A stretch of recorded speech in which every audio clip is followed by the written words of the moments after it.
We have the absolute pleasure to dialogue with founder and executive director of the Aspire Artemis Foundation, Hermina Johnny.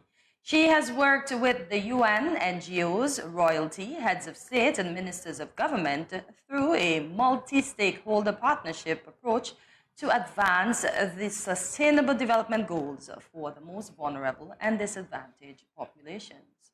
Our discussion will focus on the foundation's work and the upcoming event, Journeys in STEAM, Inspire, Engage, and Educate, scheduled for September the 21st in New York City.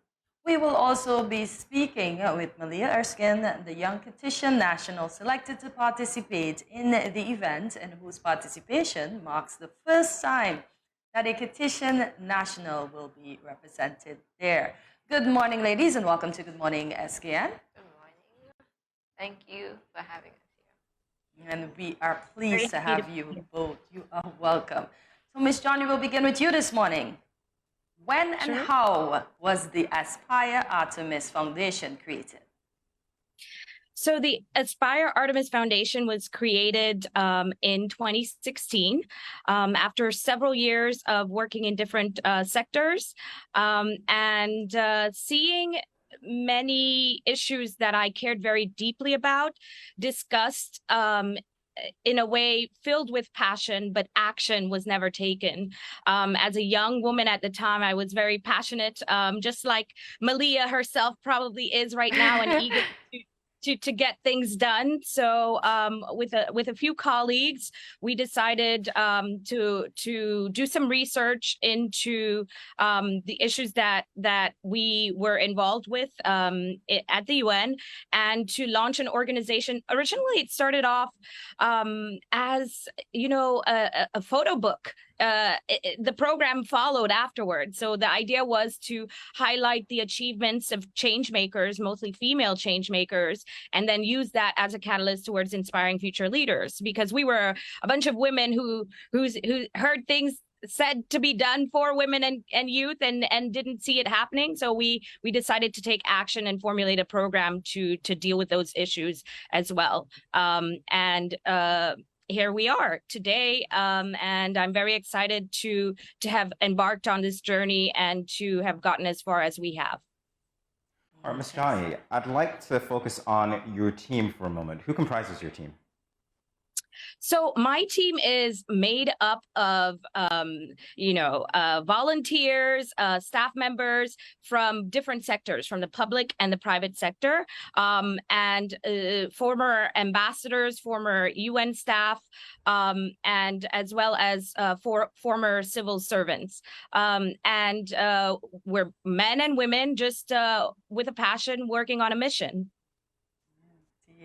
Indeed. So what's STEAM? What's STEAM and what benefits do individuals and communities derive from your high-impact STEAM program?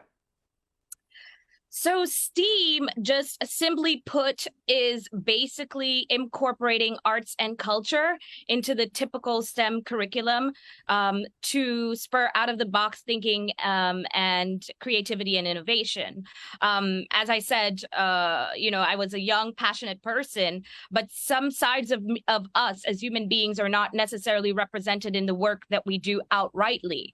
But we know that our culture and arts and music and all of these things, they influence our decision making and they influence us. And so it's basically a new method of combining the humanities with the sciences to work together to create new opportunities and possibilities in the field of development. Maleah, you've been listening to all of that for a little bit. So as a beneficiary of the goodwill of the Aspire Artemis Foundation, tell us what participating in the upcoming event scheduled for September 21st means to you. Well, I would consider myself a STEM enthusiast. So when I received the opportunity to participate in an event that is like as big as this, I was really excited. And I was just a bit overwhelmed and nervous right now because it's all happening, like, this is really happening, this is what I've been studying for. And I'm just really excited to meet other people who are just excited about STEAM as I am. So I want to know, when you received that all-important call, How did you feel? How excited were you? Where was your mind? What was going on? I won't even lie right now. I had just woken up from a nap. Oh, okay. And when I got the call, I was just like, is this a dream? Like, this person that I've never met before is calling me and they're saying that they want me to participate in this event.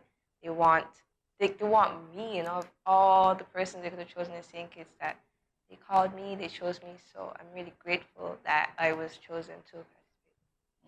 All right, so I'm going to put you on the spot for a little bit, Maleah, a little longer, just a little longer.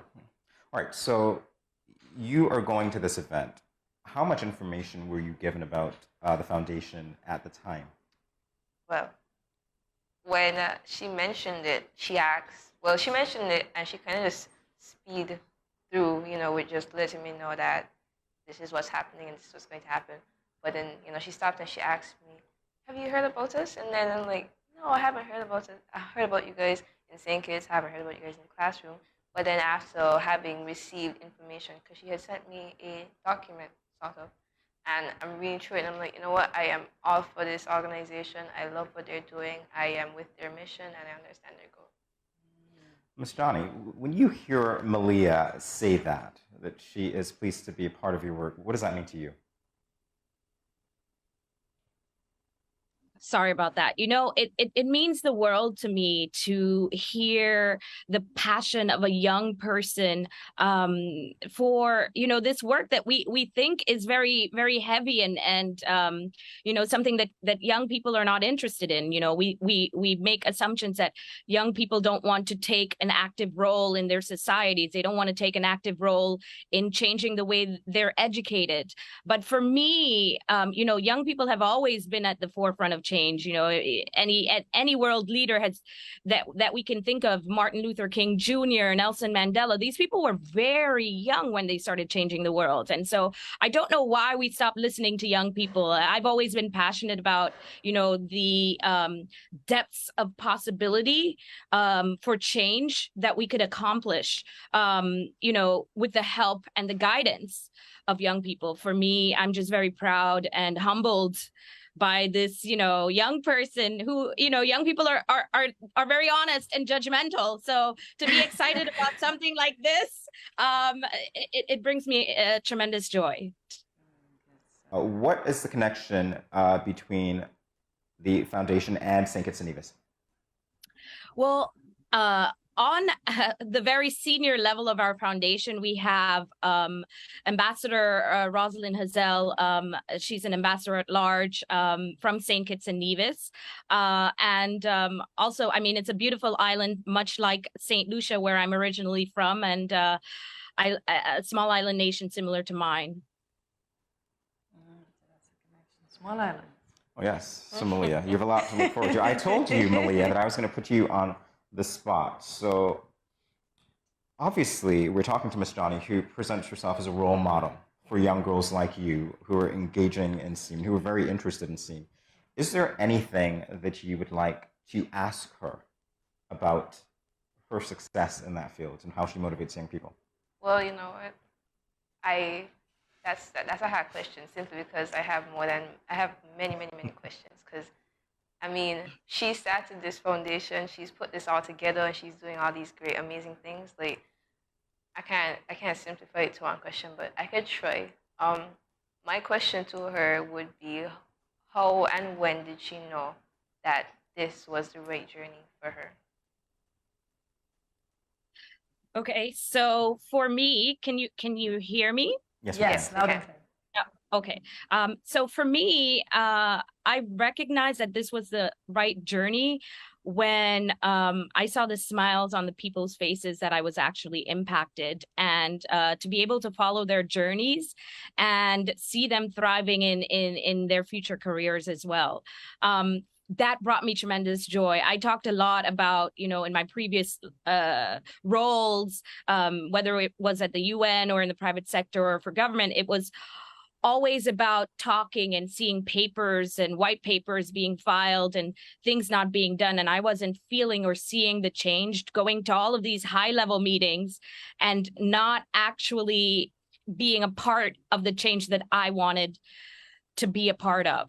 At some point in life, we recognize that some of us are the types of people, no matter what level we get at, we like to get our feet on the ground and, get our feet wet, as we say. And I'm one of those people. I like to be in the midst of it. I like to be involved in the details. I want to see the people. I want to be on the ground. And for me, that's what's important, to feel happy in the work that I do. And sometimes, I get overwhelmed because this is not an easy journey. I have to say, especially starting an organization for any individual, but for a woman and a woman of color, of course, it on the days that I do, feel sad, I think someone tells me about a project and I'm just animated and excited about doing it, no matter how I felt maybe 5 minutes before. So that's when you're doing what you love. You find joy in it. I actually think I saw someone made a quote about this. They say you get stressed when you're doing work, but then when you're feeling it and you're doing something you love, it's called passion. Aww, that's so sweet. That's amazing. You're so brilliant. I know, beyond the years. Aww. So, Maleah, what do you hope to gain from participating in this event? Well, I'd actually like to set a mark because I'm only now hearing that I would be the first Kittitian participant, and I feel like that has some sort of pressure to it. So I'm No pressure. I'm hoping to learn a lot, of course, because I'm going to be surrounded by these people who, they have a lot to share, they have a lot to communicate, and in science, in STEM, that's a big thing, You learn something, you share it so that the entire community can grow and develop. I am hoping to network with other enthusiasts like myself and, just really find my place in STEM. Miss Johnny, our Malias... The sky is the limit. My apologies for interrupting. No, please go ahead. But we just had a symposium in the British Virgin Islands, right? And we're all like bursting with, this was in April.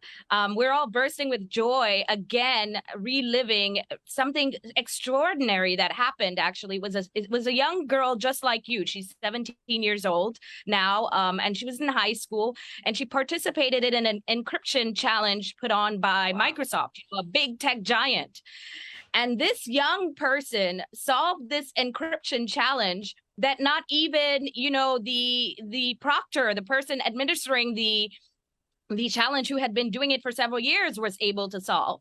Wow. And this was a young high school girl living in the British Virgin Islands. Like, imagine what is possible for you. No matter how young you are, your brilliance shines through. And as long as you have guidance and mentors and, supporters and sponsors behind you and supporting you, the sky is the limit. People may tell you that, you shouldn't go and do something. Just ignore it. If you're passionate about it, just go forward. All right, very quickly, Miss Johnny, I'd like you to explain the three-pronged approach that you use to bridge the gap between theory, policy, and practice. You refer to it as the EMI or the Emmy Approach. Yeah, I like to say one of my brilliant friends and coworkers came up with that because she's a former, actually talking about STEAM, she studied psychology and theater, and talk about that. She came up with this term because she wanted to be an actress, and then you think of it as getting an Emmy Award, so being celebrated for your accomplishments, right? So it includes empowerment and engagement, but the E stands for education, which is very much a holistic approach to education. And then the M is, focused on mentorship, apprenticeship opportunities. So that means practical on-hands experience in a field so that you can decide whether or not this is something that you want to, pursue. So having someone who is a mentor really be able to guide you. And then the I stands for internship, apprenticeship opportunities, where, of course, you put into practice those practical skills that you learn from your mentor. And so for us, that addresses a full spectrum of development because, you educate, you upskill by building capacity, and you create a support system, a support mechanism to support this person throughout the journey, whether they're entering or re-entering the workforce as well. All right, so I love the idea of the Emmy. Kudos to your coworker who came up with that. I love it. Allison Kubak is her name. Yes, she's brilliant. I was asking Miss Johnny if she knew about your background, Maleah, and Miss Johnny, you said one of the most inspiring things, I think, most humbling things. You said that you were humbled to be in Maleah's presence. Now, by way yes, of... I am. Now I'm nervous. I'm talking to a genius here. No, I knew about her accomplishments, and young people need to be celebrated for their accomplishments, and I think we don't do that enough. At a very young age, our character is shaped, and it really echoes into the person that we become when we're an adult. And sometimes, one negative word or one small comment can really change someone's life for generations. So as we continue our conversation, Ms. Johnny, let us speak to the Sustainable Development Goals and the set that you would have chosen for your foundation to aspire to. Sure. So I was very much involved in the SDG process. In Rio, I was one of the lead negotiators for water and sanitation, and at the time worked with UN Water and with the Department of Economic and Social Affairs. So these are issues that have I've been discussing and have been passionate about. And so when I formed the foundation, I wanted to continue focus on the issues that mattered to me, which of course is quality education, as I mentioned before, SDG 4, water and sanitation, because in some countries it's usually women and girls who have to walk miles for water, and something as simple as sanitation, not having proper sanitation can keep a young girl out of school. So the interconnectability of the SDGs, and so gender equality, and of course when I was in school, I was very much from primary school all the way up to graduate and postgraduate studies, I was very much active in the communities. And something that I noticed in the communities that I volunteered in is that a lot of people were disenfranchised and maybe feeling lack of opportunity and possibilities because there wasn't conditions for decent work. So maybe it was they graduated high school and they didn't know what to do with their lives and didn't have an access to an opportunity. So decent work and economic growth for me as SDG 8 is also important, and it ties into reducing inequalities, SDG 10, and sustainable development is I'm passionate about the environment that I live in and around me. Of course, sustainable development and climate change are issues that matter to me. So sustainable cities and communities, and of course, all of the SDGs relate. So, for me, it's always about we fought in the end to say, it's about partnership, and partnership for the goals, and really. The fact that you can't really do anything alone. You need to partner together to be able to accomplish, what needs to be done for the development agenda. Really, the SDGs are heavy. There are, 17 of them with a lot of subsets.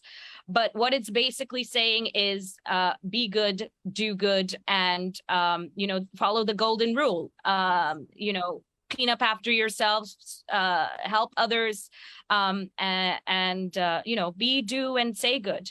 And that's a simplified way of summarizing the SDGs. It's really development that is long-term and sustainable, and it's not something that just gets filed away, but it happens over time. Right. So very quickly, Ms. Johnny, again, in speaking to the SDGs, how do you measure the impact of your work concerning the involvement of girls and young women in STEAM? So actually, we measure the impact by how many young people start getting interested in pursuing actual careers and studying in STEM, and also the amount of voices that are augmented in the communities that we engage in, and we measure that through metrics as well. All right, well, there is one final question that we have for you, which concerns the speaker at the event coming up on the 21st of September. And one of the speakers, you have a lot of them, is our newly elected Prime Minister, the Honorable Dr. Terence Drew. Yes, I'm very excited about that. Maleah, how exciting is that? Just overwhelming. Just purely overwhelming. I have to applaud St. Kitts and Nevis.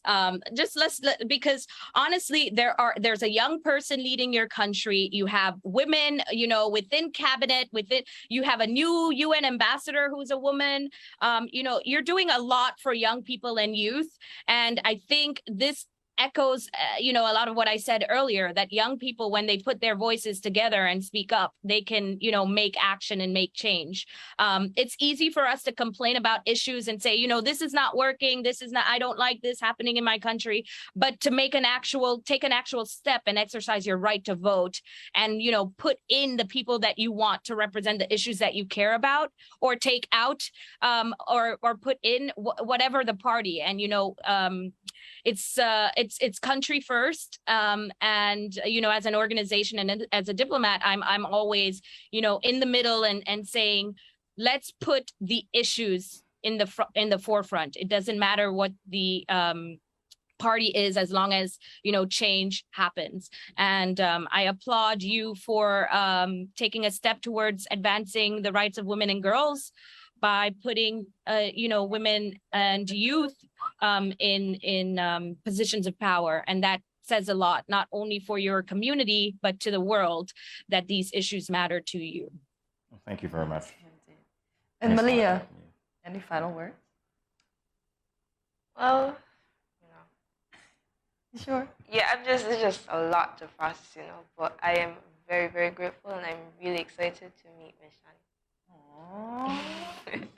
I am extremely humbled and grateful, and it is me who is looking forward to meeting you, because everything that you have accomplished so far at such an early age is just tremendous.